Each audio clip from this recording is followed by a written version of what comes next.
Hey guys, it's Eagle, and welcome back to another episode inside a technological journey. In the last episode, we got a lot accomplished, made our distillation tower and our cracker unit, and in between episodes, if you guys caught it, I did do my first stream on this world. I just did a lot of tasks that I necessarily didn't want to do on camera, and I'm going to spend a second here and kind of show you what we did. Firstly, we removed our farms that were here. We didn't really use them, and we utilized this space now to make more of the passive automation lines that we are going to need as we go forward. So starting off over here, we made the sodium hydroxide loop, which is making ourselves a lot of hydrogen and oxygen. And using that, we're also powering our sulfuric acid setup. So all we gotta do is input sulfur in here, and we're gonna create ourselves some passive sulfuric acid. Right now I just have 64 in here. No need to make a huge buffer of it for right now, but that's what that's for. Going on over here, we're taking that sulfuric acid and some ethanol that we were creating, and we're making some passive ethylene. We do not have a great source of ethanol anymore as we burned through our main tank that you've seen here. Yeah, it's very low. It's been a long time since you've seen it that low. We also spent some time changing out our cables for covered cables, and we started adding some interfaces to some of these machines. So in this MV Bender, we do have some plates encoded into here that we can request to autocraft. And if we go in here, I made a little door. I added some more drives and changed out the cables, added more co-processing units and crafting storages to kind of handle some of the autocrafts that we're going to want to get going here soon. We also moved all of our HV and our couple EV machines into more of a better pattern here so that we can do some autocrafting. Yes, we have all of our EV machines over here with some buses on them and a couple patterns encoded. Don't have a lot of patterns encoded just yet, but we have a few that we can request from our terminal. We even have a couple things that we can request from some of these things down here. We have them all set up ready to add terminals to. Just did some testing with some minor things just to see how easy this would be to do. So in theory, all we got to do is add some interfaces to these and get some patterns encoded, and we can begin autocrafting. Also spent some time making some stabaloy ingots and some zirconium carbide. These are going to be important elements to make ourselves our alloy blast furnace, which is a big focus of today. Also had a couple extra tasks that we need to take care of. Obviously, we need to rebuild our rocket that got yeeted from existence in the last episode, and that's going to allow us to head some different planets and drill up some important things that we're going to need. Also, if we have the resources, I would like to make another distillation tower, and hopefully we can wall share using this one. So we can have one of them doing distilling liquid air, and the other one can be distilling some of that light oil that we have collected from the past. And then maybe from there, we can start putting stuff in the cracker unit and get some of the propane that we need. Essentially, really all we spent time on was pretty much just getting some infrastructure down. I made a lot more HV machines that we did not have previously, just purely for the idea of auto-crafting with them. So we'll have to spend some more time with that. I don't know how much time I'll spend on that in the episodes because it's just a lot of pattern encoding in here. So we just kind of have some basic stuff in here that I used for testing. But yeah, so that's kind of have that set up a little bit more built out, and it's not too bad. I'm learning it slowly but surely. Had a lot of help from people in stream kind of walking me through it, pretty much hand holding me so I could actually learn what it is that I was doing. So thanks to you guys. You know who you are if you were in the stream helping me out with that. Last thing I forgot to mention, we switched out the farmers down here for the Ender.io farming station. Now, right now, I do not have it working because it's so powerful that we ran out of all of our creosote and our ethanol. It was so fast. But it was good to get a little bit more backlog of biodiesel created. But yeah, that is super powerful, and we will need to upgrade some of our infrastructure to do that. But if I'm being honest, it might be time to move away from biodiesel and move on to some more powerful fuels. Now that that's all out of the way, I think it's time we make a little bit of progress. So let's get right into it.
Wow, wow, wow.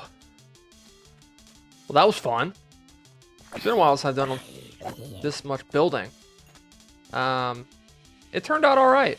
It turned out all right. I think it looks pretty cool so far. So I added the green to the smoke tower. This is essentially a place that's going to house all of our nuclear. So I was like, we need to have a big cooling tower on it, just like a nuclear power plant would. It doesn't really serve any purpose. I just thought it looked cool. Yeah, I think it's okay. It adds a little bit of different kind of texture to the base here, so it just adds a little bit different shape. But yeah, I think it turned out pretty cool. So down here is where we're going to have all of our nuclear stuff just kind of out of the way, hopefully, so things don't get too bad. But yeah, I also added this little staircase down in there. We can walk down there. I'm not sure why, but the FPS seems to drop quite a bit when you go down these stairs. But yeah, it's a pretty decent sized room for nuclear. And the way it works out with the chunks, right down the middle of this thing, we can have our nuclear reactor. Assuming it's not bigger than I think it is, but it should be perfectly fine for what we're going to do with that. We're not quite there yet, but at least now, once we're ready, we have the spot for it. I also added this little area over here. I didn't show that in the little time lapse, but this is where we're going to put just some more machines. Just a little offshoot room out the back here. Probably in this corner is where we're going to put that alloy blast furnace, which I think is going to be the next thing we're going to do. So let me gather all the blocks that we're going to need for that, and we can get that thing built. Before we get started building the alloy blast furnace, I kind of want to talk about what I have going on over here. We did start distilling some of our light oil that we got from very on early in the game to get ourselves the various different byproducts from that. So firstly, we've got sulfuric heavy fuel, sulfuric light fuel, sulfuric naphtha, and the top thing we get up there is the sulfuric gas. I did take the super tank off of that because I moved it over here with the help of our hydrogen that we were collecting from our setup that we showed earlier to produce ourselves lots of refinery gas and hydrogen sulfide. Just purely because we had so much of the sulfuric gas, we filled up the super tank too, and we're just letting this thing roll, creating ourselves massive amounts of this refinery gas. Why am I doing that? The refinery gas, when you put it inside the cracking unit, we get the steam cracked refinery gas. And once we get that, we can put it back into a distillation tower and get ourselves the propane that we need. We're also going to get some ethane, some ethylene, some methane, and some helium out of that. So some pretty useful stuff coming back out of that, as well as a tiny pile of carbon, which is useful. Carbon is useful in a lot of different things. So this is pretty quick. I added extract upgrades on these various different things because it's going so quickly that it can't even really keep up with how much it's making. So this is producing very, very fast. So that's super cool. So let's hop in and finally have everything we need, I think, to build ourselves the alloy blast furnace. So without further ado, let's get rocking. So let's hit U on this and kind of figure out what the shape's going to be. So it looks like it's a 5x5 here. So we can start by putting this here. Let's check the chunk alignment. It looks like, let's see, looks like we have 7 spaces. So we can start it here. And it'll be 2 here. And we should have space behind it to power and to the sides to actually get the stuff out that we need. So let's go ahead and put it, let's say, right here should be fine. And then let's hit it with the wrench. And now we just got to go around and place all this stuff in. Okay, cool. So then this is going to be the input bus. Made an EV one. And we need a output hatch rather. There we go. Cool. And let's grab more of this ultra heat tolerant zirconium carbide casings, and it looks like from the looks of it that we can put it anywhere we want. So it has the power here, but I think we can put it wherever we want. So I may end up putting it down here in this corner, or maybe up here would be easier because this is where the power is coming in. So we'll probably end up putting it up there in that top right box. So let's just fill this in. Okay.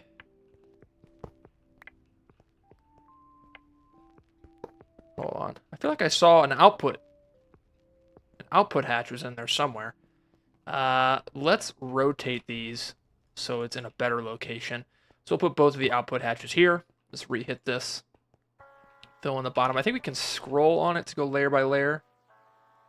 Oh, not the yellow wrench. Oh, I don't want to spin it.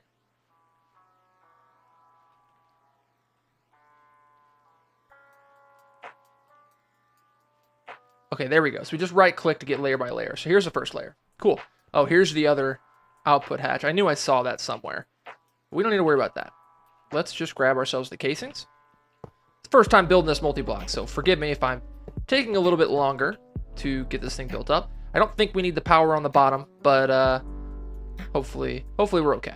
Okay, now we got to put the coils in. Made some tungsten steel coils for this. And I believe it'll go here. Don't need that middle one. Okay, and now we need the stabaloy. Just wrapped around the sides.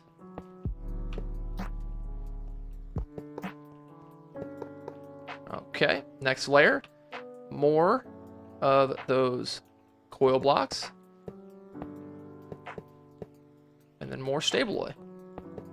This thing looks really cool. The colors are a little bit strange, I will admit, but the shape of it and overall, I just think it looks kind of cool. And then the last layer, we're gonna need a muffler hatch here in the middle.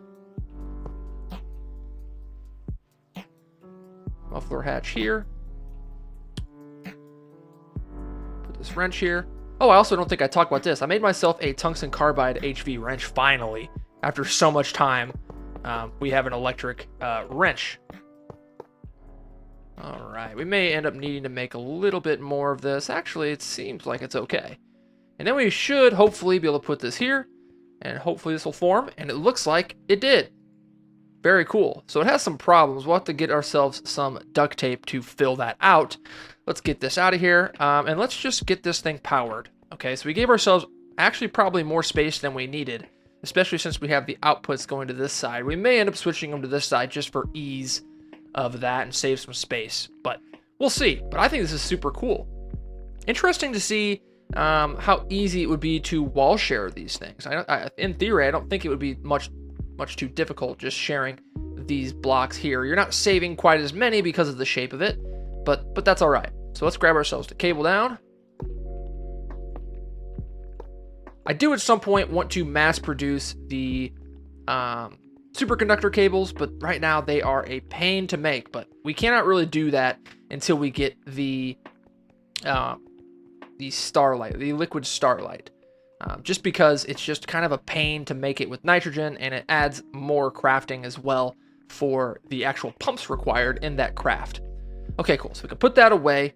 Now, very nice we have that built. Let's check the quest book one more time. So we're working on the propene right now. Rare earth hydroxides, that's probably the last thing I'm going to do.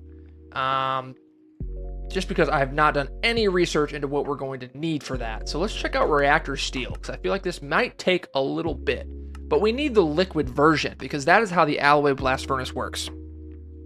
It makes liquids. Reactor steel. Okay, so let's save that recipe. I think we already have it saved. Yep. So to make the reactor steel, we need iron, vanadium, carbon, and niobium.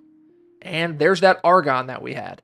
We don't have too much of this argon. We may want to continue getting some of that, but in theory, we should be able to make a good amount of this reactor steel. I don't know exactly how much we're going to need, and that'll be something that I'll do off camera to not waste too much time with it, but I don't know if we have any niobium. We actually do. We actually have a decent amount of it. Let's check it one more time, because if it's just one for that, yeah, it's niobium dust. Carbon dust, got a good amount of that. Iron dust, got a good amount of that. Cool, and then vanadium. That's something that I don't know if we have. I think we might have some vanadium somewhere in one of these. If not, we might need to go on a little bit of a mining trip to get ourselves some of that dust. I want to say that I saved a good amount of it, the vanadium iron, somewhere in here. Let's see. Yeah, vanadium magnetite. We do have a little bit of it. That's probably not going to be enough, but we do have some actual ore that we can process down. But yeah, we actually have a good amount of it too, as well. So with this vanadium ore, we have to electrolyze it to get ourselves the vanadium dust out of it, which is not a problem. Yeah, so we should be able to get a small amount of this right now. And then after I get back, we should be able to put all this into the alloy blast furnace and actually see this thing work. So let me make up some of this vanadium, and then I'll get back. All right, here we go. This thing is finally working. I had a little bit of trouble getting this thing working because I needed a place to put in our argon for the recipe to make the reactor steel. But no matter what I did, I couldn't find a spot to put it until I realized that it looks like the tooltip here is a little bit misleading because it says you need 2 output hatches when in reality, one of them needs to be an input hatch. So I don't know. I don't know why they put that there. I guess they just figured you could convert it. So that looks like a little bit of a mistake in this this little tooltip here. So we did fix it and we added the input hatch here. So now we have an extra output hatch for something else later on. So there we go. We've got this thing cooking. It looks like it's going to take, 76 seconds to make 3 buckets of this reactor steel. That's not too bad. I'm okay with that. That's not too bad. So we just got to let this thing cook up and then we can make a good amount of this reactor steel. How much of it we're going to need? Not a single clue. Let's see here. It looks like we're going to need a absolute ton of lead, stainless steel, and this dense reactor steel plate. So for each 4 of these blocks, we're going to need 36 reactor steel ingots. 36 reactor steel ingots to make 4 of these shielded reactor casings. And we need 39 of them. So you do the math, we need to do 40. So 360, we're gonna need over 1,000 reactor steel. So we're gonna have to spend this thing a lot of time cooking up. So I'm not sure how far we'll get into that today, but man, oh man, that is going to be a lot of reactor steel. Now that that hurdle is dealt with and we just got to let it cook up a little bit until we get the stuff we need, I also moved all our refinery gas over into the cracker unit, and it is creating the steam cracked refinery gas. At which point I am moving that refinery gas, the steam cracked refinery gas, into this distillation tower, which has been running for a little bit, so it's probably full in some spots. Well, actually, I don't know. It's been giving me problems where the outputs will switch different hatches. But for right now, only thing we're really after out of this is the propane, which we have a little bit of. We have 10,000 of it plus another 7,000 in here. Let's go ahead and grab that. Cool. So we got 17,000 millibuckets of the propane. So we can finally click off this propane quest and get that thing off the screen. Cool. So now we just got to do a little bit of chemistry. Okay, got ourselves some rare earth. I think we're going to start with this path and double back to the propane path. It looks like this is a catalyst for the reaction, so hopefully it doesn't use up quite that much, if any at all. Cool, so let's start with the rare earth hydroxide solution. Rare earth hydroxide solution. Okay, what do we need for this? Take ourselves some rare earth, some sodium hydroxide, and water. Interesting. Okay, outputs will be rare earth hydroxides and hydrogen. So we need sodium hydroxide. It's the only thing we don't have in this. Sodium hydroxide is going to be sodium hydroxide and water in a mixer. So in theory, we should have some sodium hydroxide. I think we made a good amount of it. I lied. I'm a liar. It's somewhere. Sodium hydroxide. It's in this chest over here. Sodium hydroxide. We'll take 64 of that bad boy. Okay. And then we need some water. We can start over here in this chemical reactor. I don't have enough LCRs to get this going by itself yet, but this is a start. Okay. Mixer. Sodium hydroxide. We need water.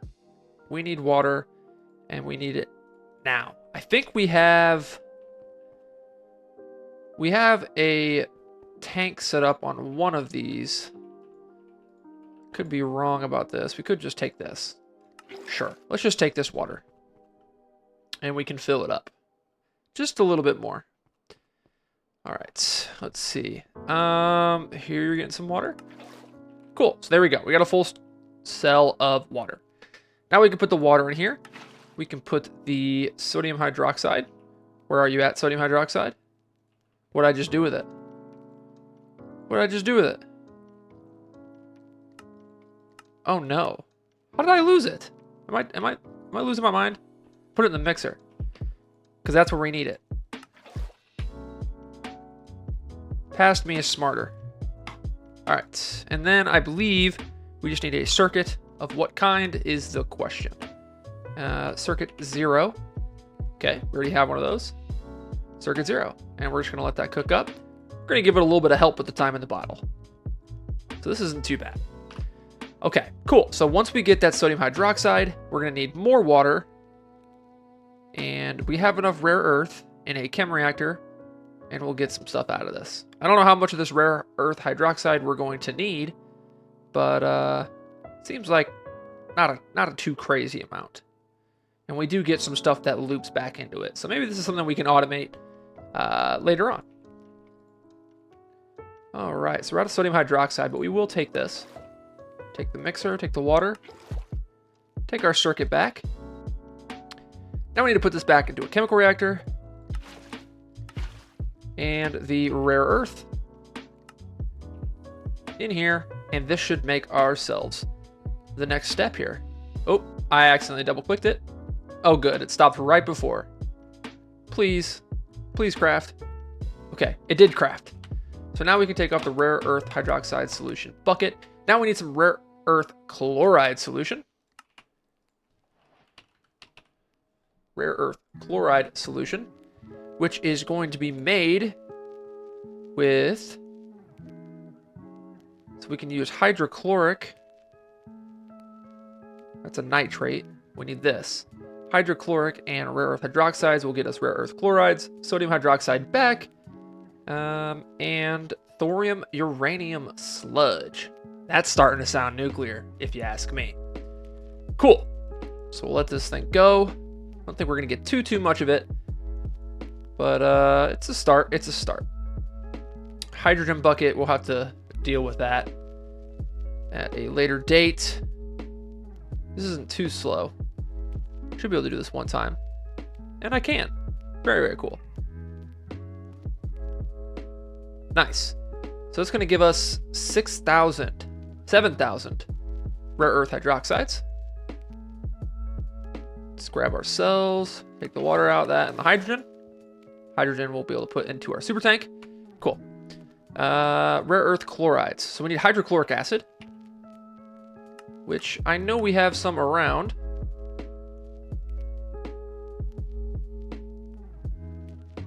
And it must be in our storage. Hydrochloric acid. There we go. We got a full one. And we just got to put that in the LCR. So we put in our rare earth hydroxides and our hydrochloric acid. And that is going to make us the rare earth chloride solution. Very, very cool. And we even get the sodium hydroxide solution back. Very nice. Cool. Awesome. So let's click that quest too. Rare earth chloride solution bucket completed. All right. So here's where we're going to need to start going down the propene line.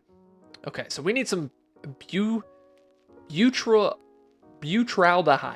Butaldehyde. That is a word. Goodness gracious. Okay. Butaldehyde. There it is. In order to make butaldehyde, we're going to need a chemical reactor with the propene, with some hydrogen, and with some carbon monoxide, which, conveniently, we have some stored up. Very cool. So let's grab ourselves a bucket of that. A cell of that, I should say. So, carbon monoxide, hydrogen, and our propene, which is somewhere. What did I do with the propane? There it is. Cool.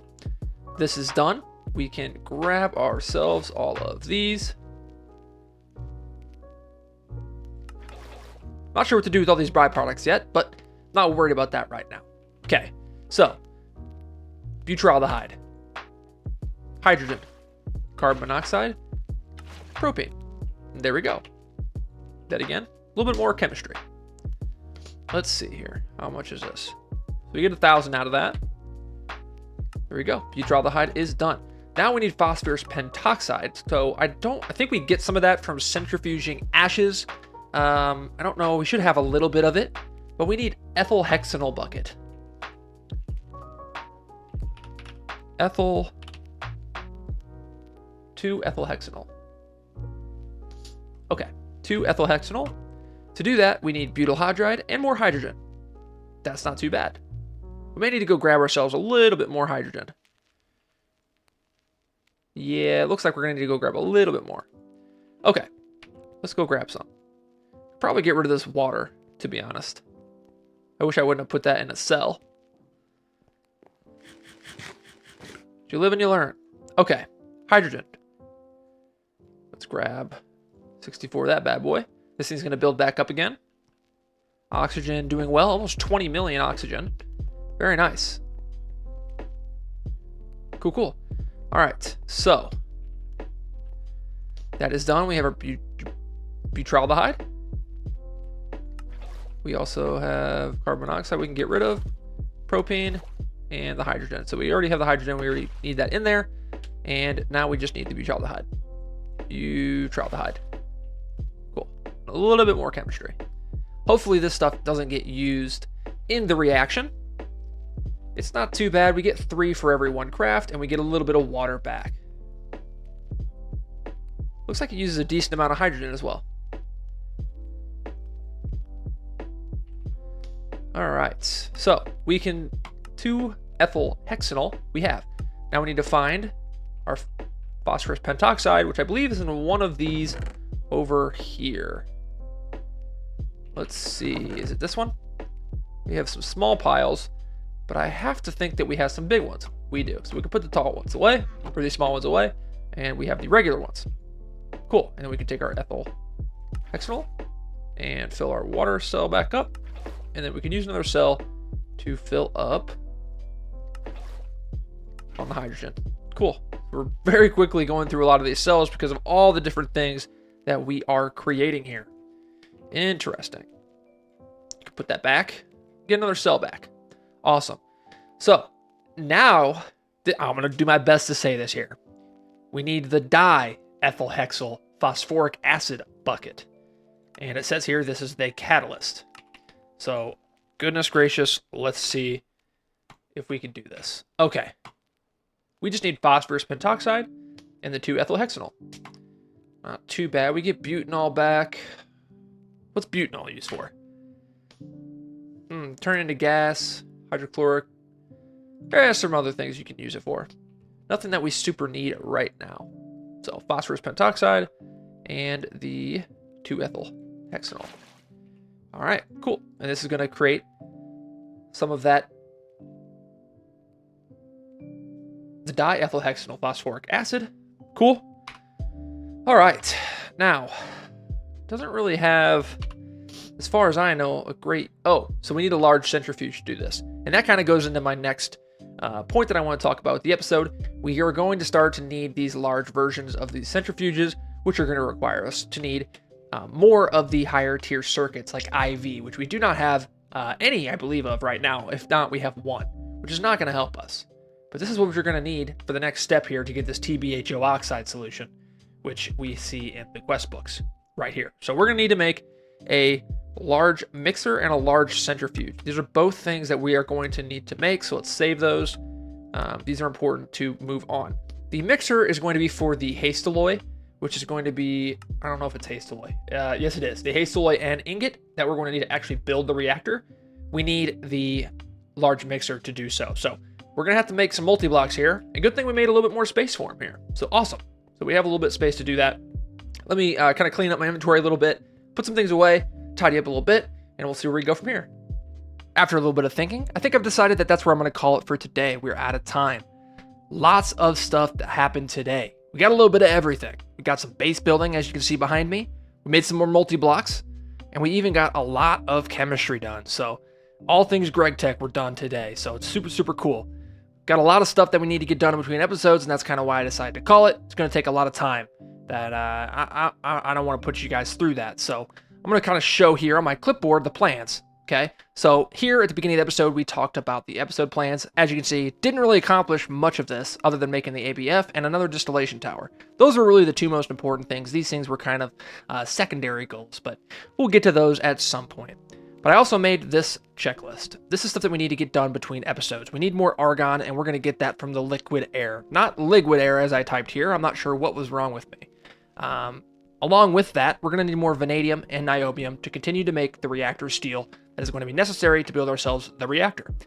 In order to do that as well, we're also going to need to make the large mixer, large centrifuge, which are going to require more IV circuits, I believe. So got a lot of crafting there as well. So lots of stuff needs to get done. A lot of crafting needs to be done between episodes. So yeah, I'm gonna leave it there. So if you guys did enjoy the episode, please hit the like button and subscribe if you want to see more. I appreciate you guys for hanging out with me and kind of learning along with me as I go.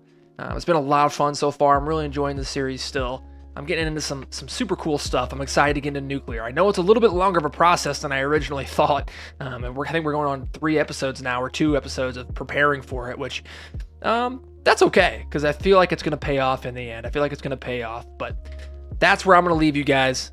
It's been Eagle. Peace.